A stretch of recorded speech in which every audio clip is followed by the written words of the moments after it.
If you are below 25, congratulate yourself for doing this. I'm so glad you are here and you are able to actually count it and do it and make it happen. Because that means you need to begin to recognize some of these things are not in your awareness zone. It is important for you to pay attention to, because before you pay attention to your own self-development, nobody else is going to care. Self-development begins with self-awareness, and these are some other things which you can do. And then first you need to create some action plan out of that. Why did I say this? Why did I do this exercise? That is because IT professionals, many times, we have high IQs. We probably have generally about 10 to 15% higher IQs than people who are not in this room. But interestingly, the IQ and EQ do not go together all the time. IQ comes with a package.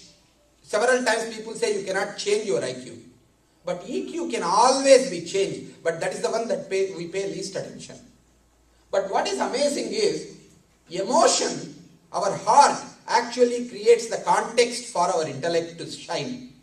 Have you ever noticed when you feel good, when other people appreciate you, when other people want you, when other people expect you to perform very well, you work very well, your intellect actually shines, you come up with better solutions than you yourself expected? That means what you appreciate gets appreciated. Only thing I ask you is, how many times you remember this when you are around other people who work for you?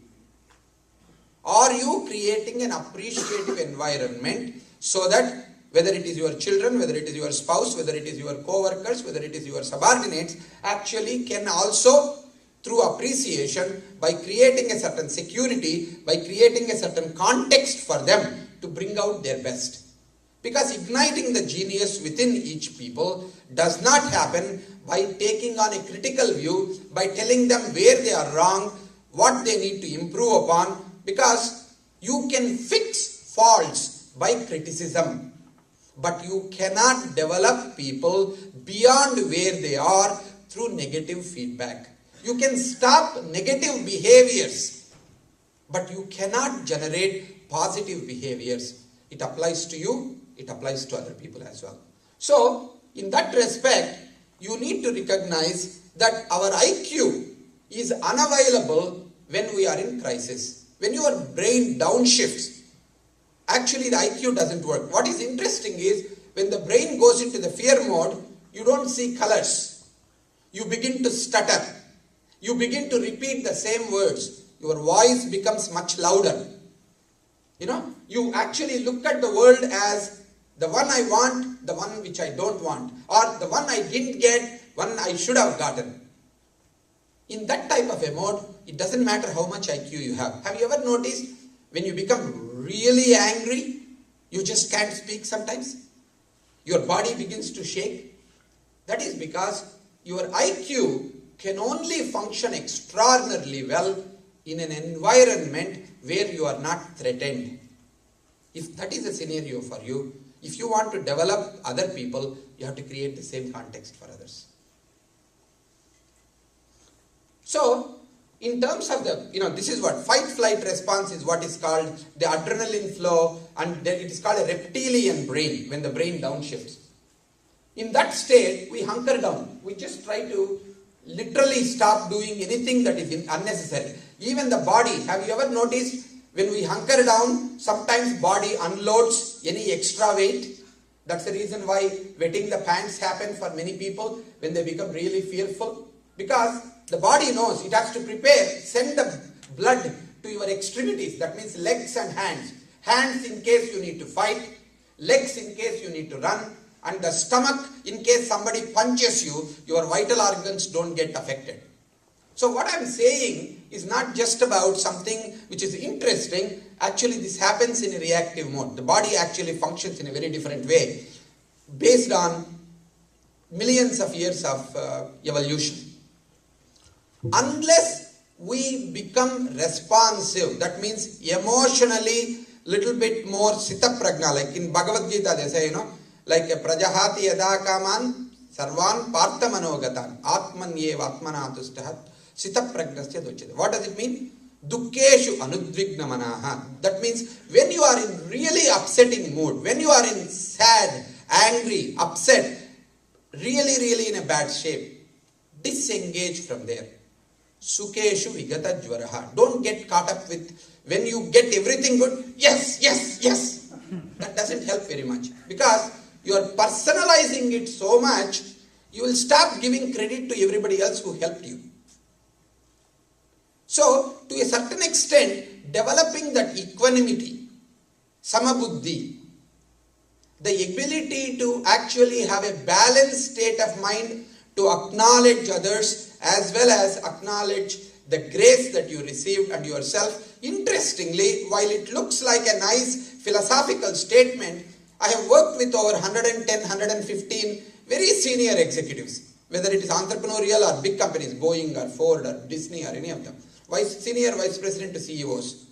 Whatever I am just saying, the ability to disengage, still function are extraordinarily important characteristics that help them to become effective executives. More quickly you can develop, more your career will begin to grow. It does require enormous practice. Now that's why even in Bhagavad Gita say, Abhyasena tu vaikragyam. First you have to practice. Recognize with a lot of these practice, because you are bringing in a subconscious and in a kinesthetic, in your body level discipline practices, you won't see intellectually any changes. If you do these to see results, it's like going around a temple and a woman checking out her stomach whether she became pregnant.